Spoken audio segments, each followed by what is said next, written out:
سلام علیکم به تمام مخلصای شهر محمد یوانی. یک سخن برای بدمستا. یک مستی خدا بخبر سحر خط مگزین میانه می تکلایده طرف مگزین چی. سلام علیکم. براتن لیجه داری؟ نه یک لیجه نداری.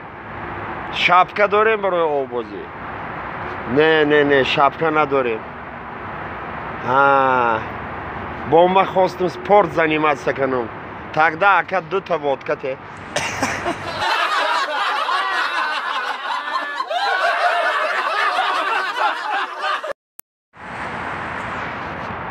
یک قصه دیگه نقل بکنیم درباره سالهای مدهش جنگ.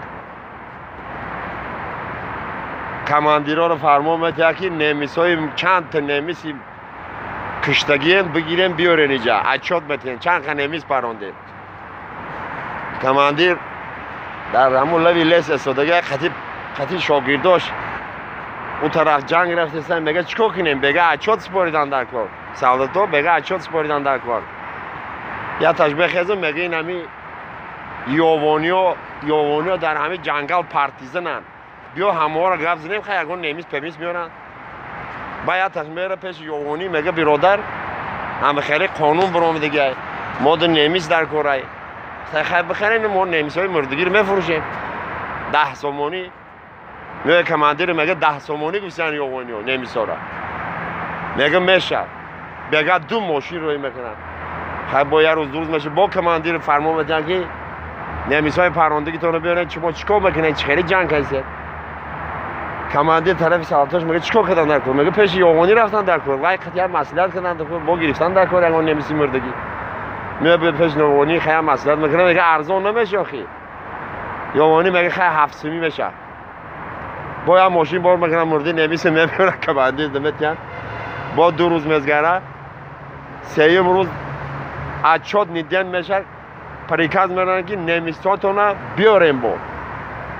کماندیر سالت روی میکنه برای جنگل پیش پارتیزنای یوان بره خیلی با بیاره. خیلی روز که اچات نیده نه. گفته کماندیر دیگه پولم نیست چیکار کنیم؟ گفته پیش یوانی بره ارزانتر بده بگو خیلی.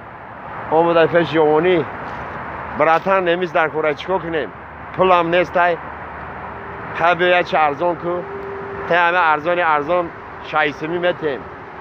براتن گفته بیا 500 که بگیرم از دستت آخی. گفته تو دلبیا بیچی من خودم همون نمیسان مرده رو 400 میخرم یستم بالاش بمونه. این برادر هر روز ویدیوهای نو ایجانی بی ما نسبت شما روان کرده میشه. در همون حالت میبینین که همون کانال ما دا پادپیسات داشته باشین. کانال ما به نام یوانی تیوبه.